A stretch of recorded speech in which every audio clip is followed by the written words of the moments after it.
I want to thank everyone for coming back for part 2 of my discussion with Dr. David Moskowitz, principal at 8VC. My name is Dr. Daniel Haders, and I'm the executive chairman at Model Medicines. David, when we ended our last discussion, we were talking about the convergence of data and software and cloud and compute power and advances in biology, creating this perfect storm to enable a digital health or bio-IT revolution.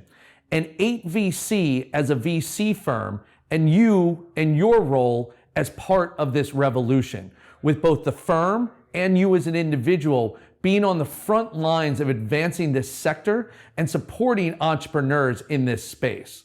So there, I wanted to start speaking with you today and ask you a little bit about 8VC and your firm's big vision around bio-IT and how you started to define the space and why you're invested in the companies that you're invested in under this umbrella.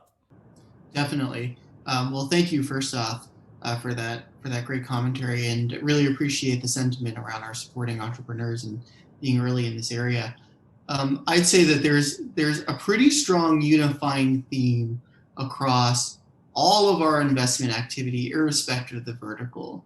And that's the increasing centrality of data and engineering in propelling things forward. And so historically, 8VC, before we moved it all into biology, was focused on the vertical SaaS flavor of that, which we called smart enterprise. And that was oriented around legacy sectors of the economy, places like insurance and finance and logistics, and introducing more modernizing data-oriented business intelligence workflows to displace the otherwise decades-old pieces of infrastructure that companies in those areas are continuing to operate on. And I think that there's a lot of parallels there with biology.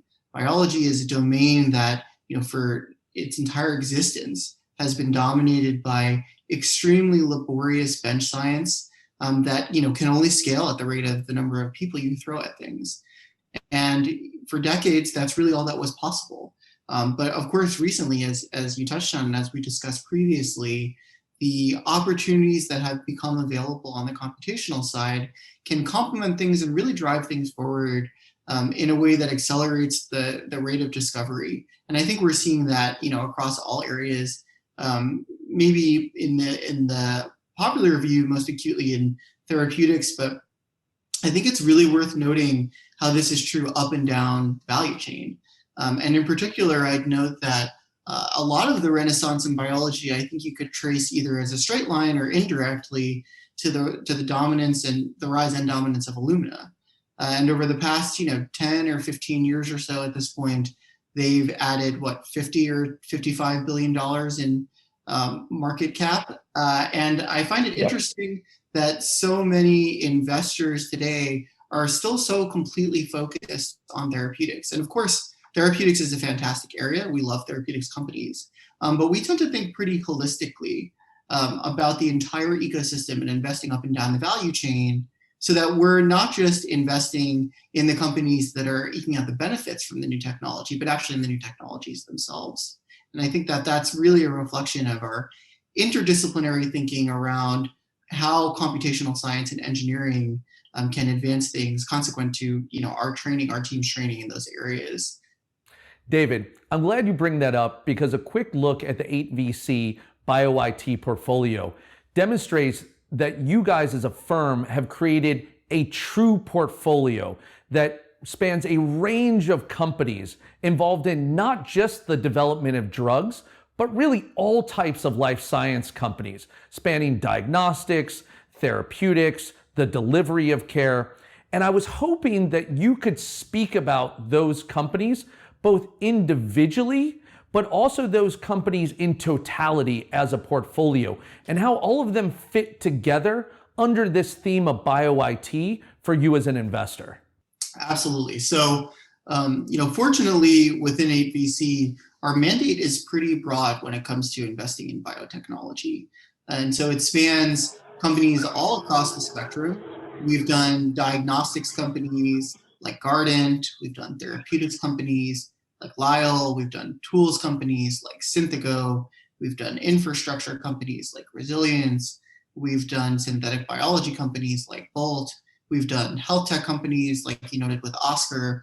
And getting back to the idea of what I was saying before about interdisciplinary thinking, I actually think a more apt descriptor.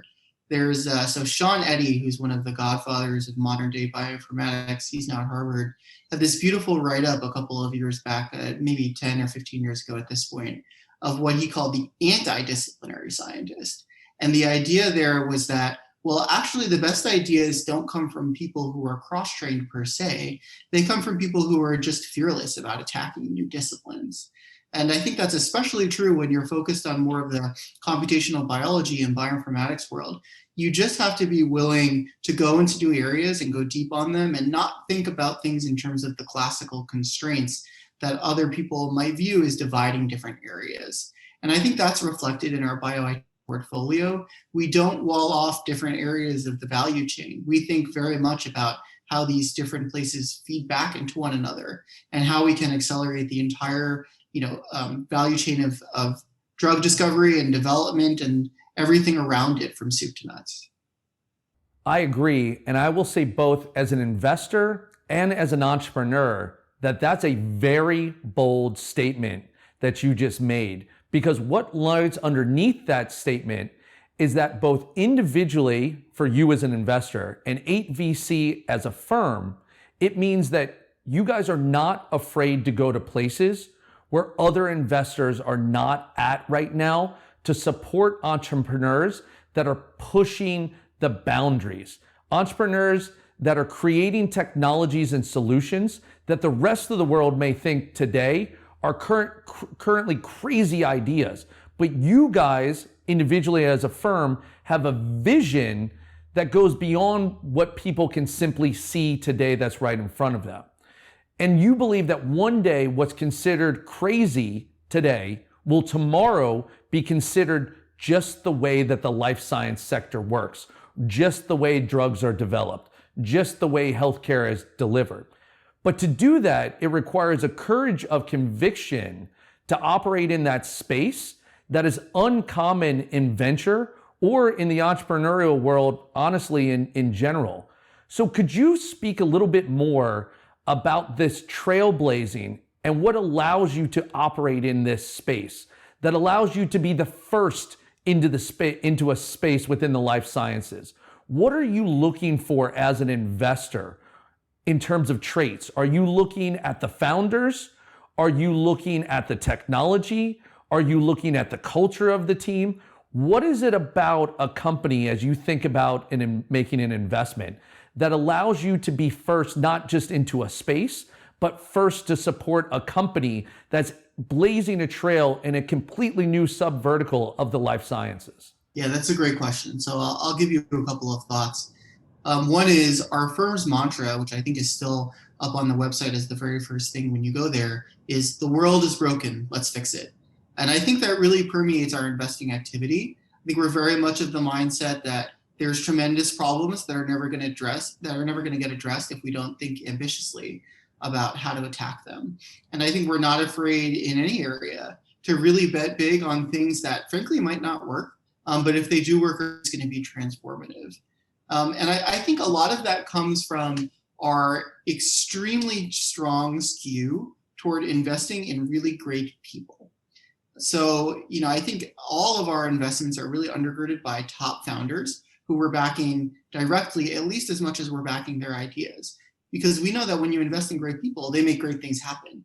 And even when the company ultimately turns out to be building something that isn't necessarily the original idea, that's the name of the game in the startup world sometimes, right? You find out that what you were pursuing needs to be tweaked in some way, and the very best people can see around those corners and adjust accordingly on the fly.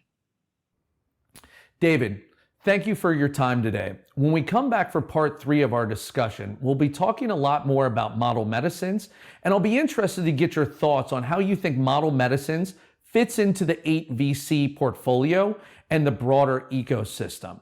We'll talk a little bit more about what Model Medicines has been up to and get your viewpoint on where the company is now and where it can possibly go in the future. Thanks again for your time today, David.